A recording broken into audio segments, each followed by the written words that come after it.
the enigmatic entrepreneur whose words will make you sure. Know, trust, and believe. The master teacher has come to help you succeed. That's me. The gem dropper, the truth speaker, the voice in the universe that will bring you to your highest peak. Welcome to the Get High on Motivation show with Mimi the Motivator, your favorite motivator's favorite motivator. The time is now. So get up and put on your crown. Goodbye to yesterday. Welcome to life eternal. The time is here, the time is now. So pick up and put on your crown. Goodbye to yesterday.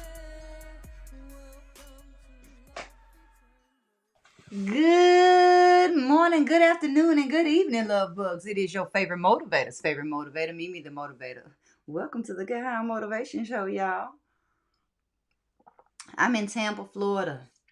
It's not sunny and it's not hot. I'm not feeling that. I expected some warmness, but I think I must have brought the cold from Colorado with me here. And it's been rainy and all that good stuff, but I haven't had to be completely bundled up. So we'll just give thanks and praise that I am in a new surrounding, in a new city. That's one of my old favorite cities that I grew up in. So shout out to all my people who are listening in from the Tampa Bay area. Or if you're from the Tampa Bay area or just even lived there for a little while, shout out to you because you know what it is to be in the Tampa area. And I'm actually in Plant City. Plant City. I can't say the word I really want to say. And only the people from down here know what I mean when I say what I just said. But that's okay. So welcome, welcome, welcome. Are you ready to become 1% better in your life? Well, if you have, then you have tuned into the right show. I am Mimi the Motivator, your favorite motivator's favorite motivator. I am a master teacher, holistic coach, run a couple of companies, and just wear all types of hats. But my main game is helping you take what's in your mind and make it happen in reality. Because whatever you desire, desires you. Whatever you desire, you deserve.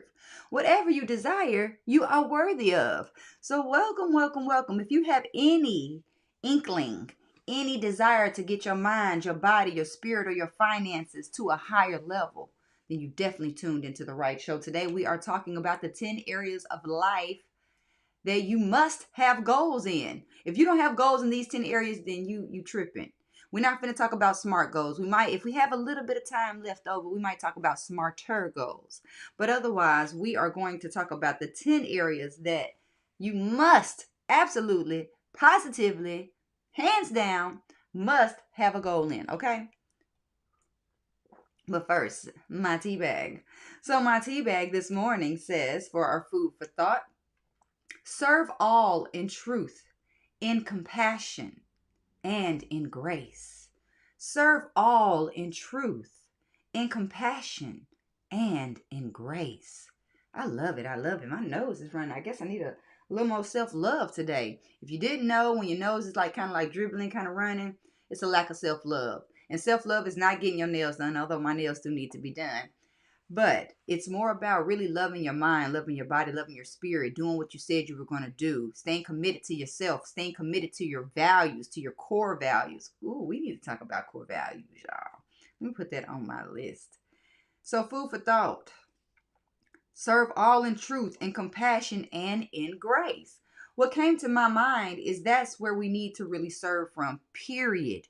Not serving from the idea of making money or anything like that, or trying to buy big things or do things or trying to impress other people, but serve all in truth and compassion and grace. Don't serve people out of obligation. When you serve people out of obligation, it doesn't feel good to them and it doesn't feel good to you either. I'm going to repeat that for the people in the back. When you're doing something that you really don't want to do because you're not serving from a place of truth, not serving from a place of compassion, not serving from a place of grace, then it sucks. And the person that is the benefactor of whatever you're giving, they feel that. They know when you're not being genuine. They know.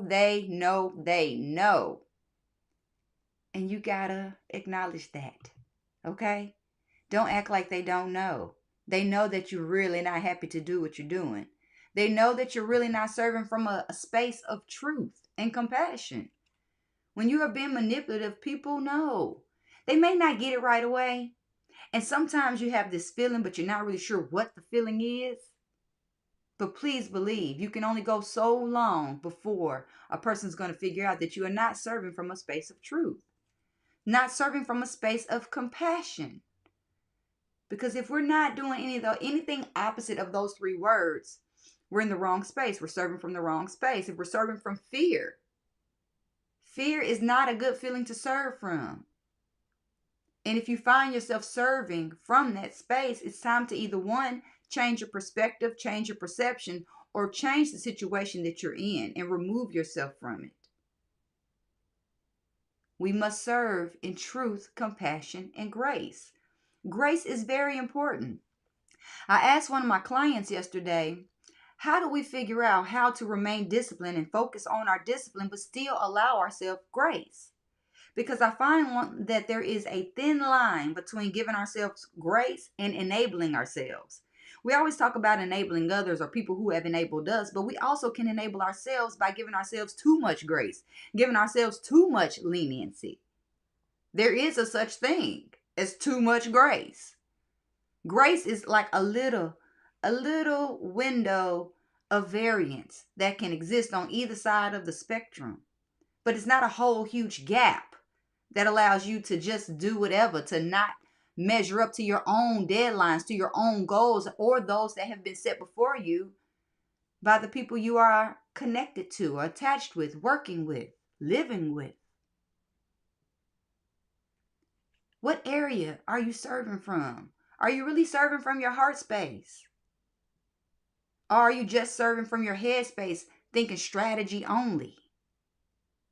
Now, recently, I was encouraged to operate more from my head spaces, what the cards told me, but to follow after the goddess Athena. But there is a thin line with that. There's always a line. There's always some room that you can only go so far. And if you cross over that, you are no longer doing what you said you were doing. Just like confidence can cross the line into being cockiness. But we need to be serving from a space of truth, compassion, and grace.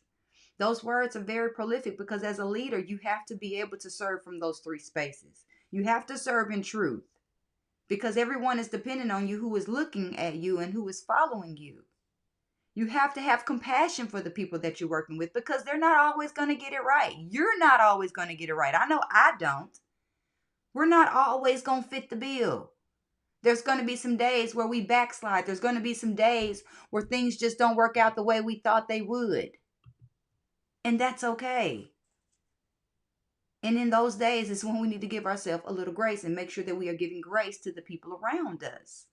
Don't be so rigid that you expect people to always stand in a certain line and act a certain way and show up in a certain way. The 4 agreements tells us that last agreement says always do your best because your best is going to change from day to day, season to season, circumstance to circumstance. Some days I feel like I show up 250%. I'm ready to rock and roll. I am the light, I'm the shine. And then I have days where I feel like I need somebody to stick a key in my back and wind it up so I can start moving. And that's okay. Those are the days where I have to give myself grace and not expect for me to be that Mimi the motivator that everybody expects for me to be 24/7. No. Give yourself grace and it'll allow you to give other people grace because sometimes we can't give other people grace because we don't give ourselves any grace. We go hard on people because we go hard on ourselves, even though they may not see that. They just see us going hard on them. But how we treat other people is typically a reflection of how we treat ourselves. How we love other people is typically a reflection of how we love ourselves. So when people are giving us feedback about how they feel, especially if they're people in our inner circle, people in our loving circle, if they're telling us how our behavior is making them feel, we have to take that into account. Because they're reflecting something back to us. They're really giving us an opportunity to level up. Because sometimes we think we are giving off a certain type of message or giving off a certain type of vibe, and we may not. And how we know that is by the experiences that we have, by the reactions that we get from the people around us. Consider that. It's got me thinking. So I don't want to spend too much time on food for thought. We got too many things to talk about. We have 10 areas of life that you must, absolutely, positively, hands down, must have goals in. Now, I got this from my life wheel. And if you're interested in working on a life wheel, hey, hit me up. You can always get a discovery call for free, and we'll get you a life wheel in really quick. But this is important to know that we have to have goals in these 10 areas. The first one is financial, because I know it's what's on everybody's mind. Money, money, money, money, money, money, money, money, money, money. So we'll start there. Well, if you are interested in having more money, what does that look like to you? How much money? You have to know how much money and by when would you like to make it. Whether you have ever read the book Think and Grow Rich or not, this is something that has to be in there. How much money do you really desire? How can the universe give it to you if you don't know what it is and you're not asking for it? Right now, me and my team are doing the 30-day test with Earl Nightingale. And you have to read this card every morning and every night. And on the back of that card, it has to say, asking you shall receive, seeking you shall find, knocking the door will be opened to you. We have to have goals. So that way we can find the money that we're looking for. Or maybe it can find us. So a door can open up to it. The opportunities can't present themselves if they don't know that you're ready for them and that you're desiring them. How much money do you truly desire to make a month? With my clients, we do dreamlining, and we take our monthly nut and we add in our dreams so we can know how much money should I really be generating, manifesting on a monthly basis, and even on a daily basis. We have to have money goals, real goals. You know that whole SMART goal thing. One of them is that it has to be measurable and it has to be time bound. So by when are you desiring to manifest this money? Number 2, the second area that you must have a goal in is your career. Where do you plan on being a year from now, 3 years from now, 5 years from now? Or are you going to just keep on staying in the same position that you're already in? I don't care where you are. I don't care if you're the boss of your company. There still are goals to be made. Even if it's your exit plan on how you're going to be sitting at home while your company is running itself. What are your career goals? If you're currently a 9-to-5 person, but you really have this desire to work for yourself, what does that look like? And by when are you going to be working for yourself and saying goodbye to the 9-to-5? Now, don't hold yourself so tight and rigid to these goals. But the plan is to have a goal, to have something to reach for, something to strive for, something that's going to make you get up out of the bed with a little more oomph. Because if you hate your job, then you probably get out of the bed all slow and groggy and like, y'all know what I'm talking about.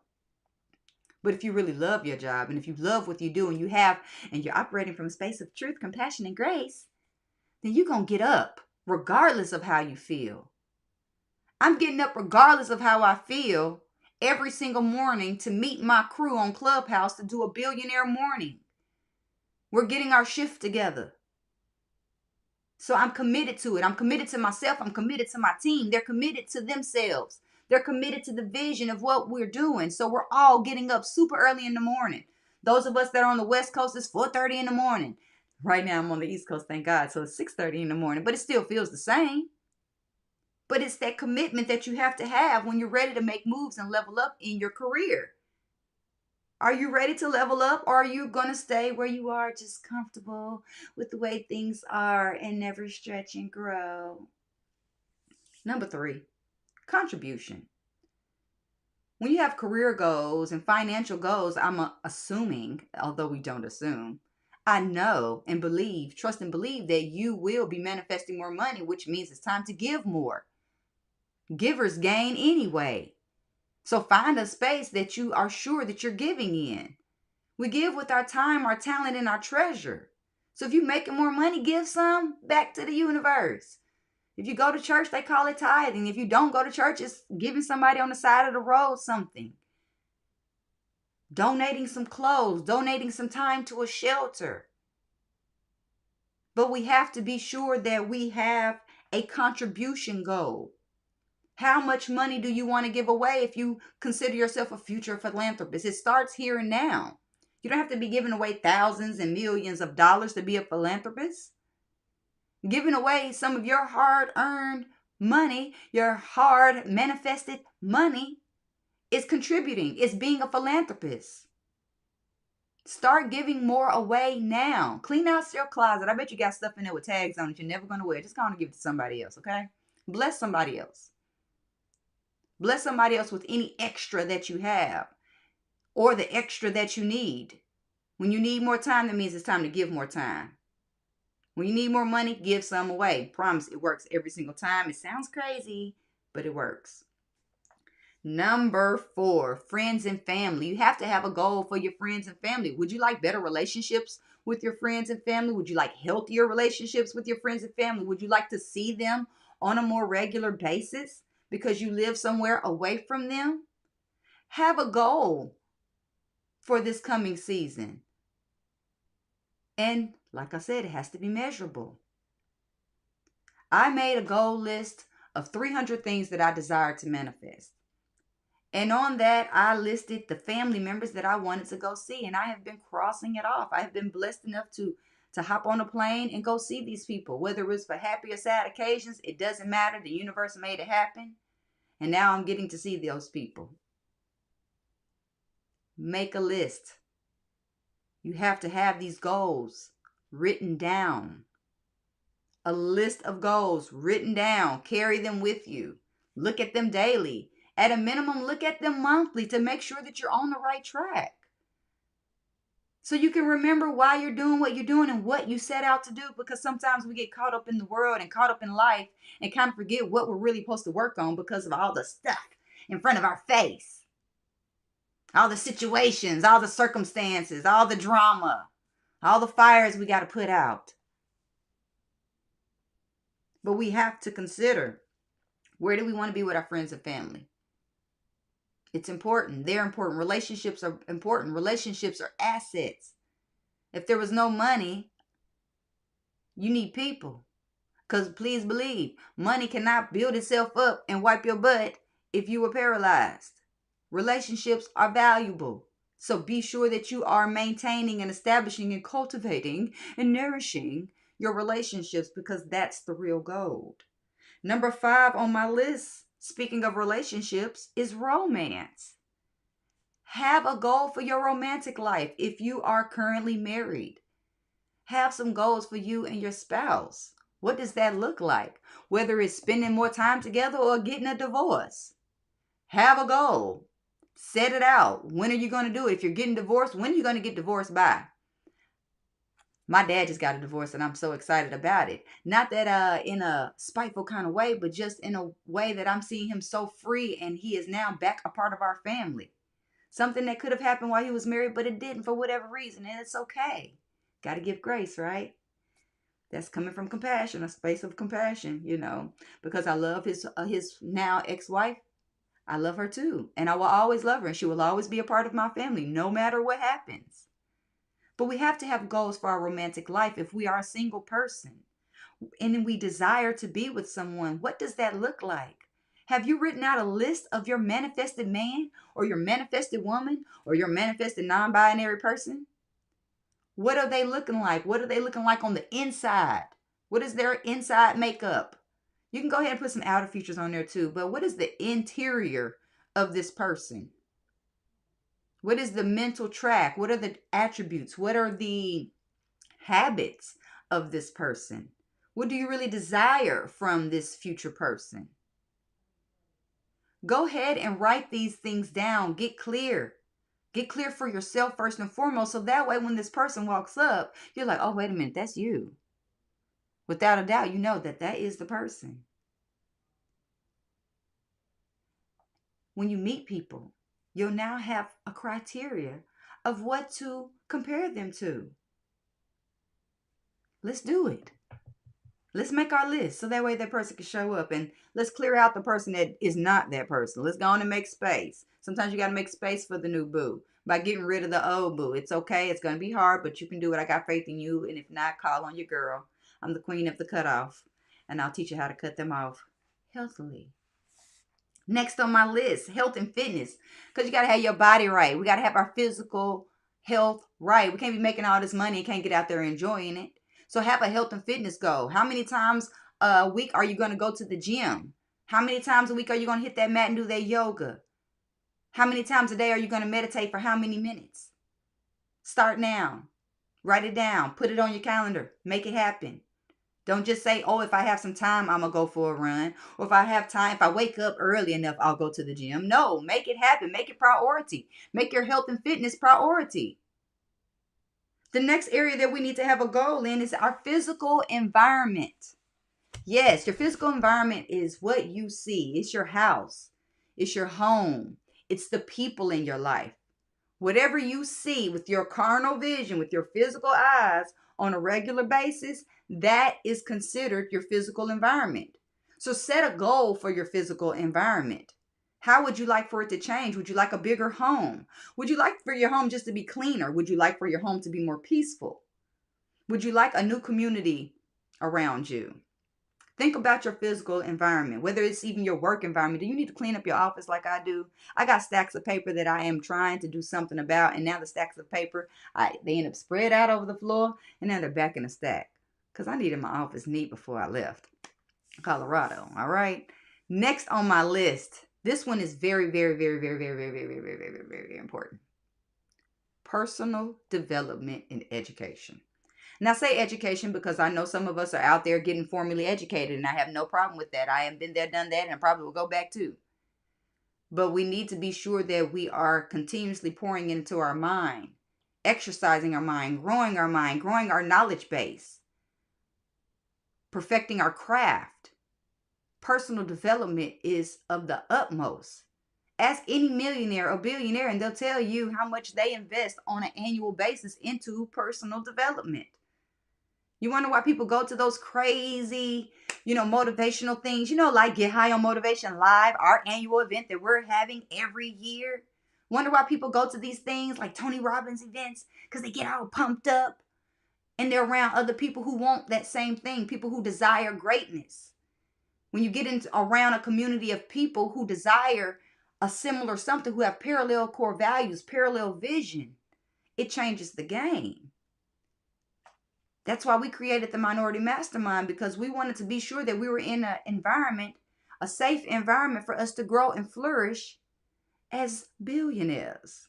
And that's what we do. We put our minds together. We put our talents together. We bring experts in to teach us the things that I don't know, that we don't know. We have to continuously grow, continuously sharpen our tools, sharpen our mind.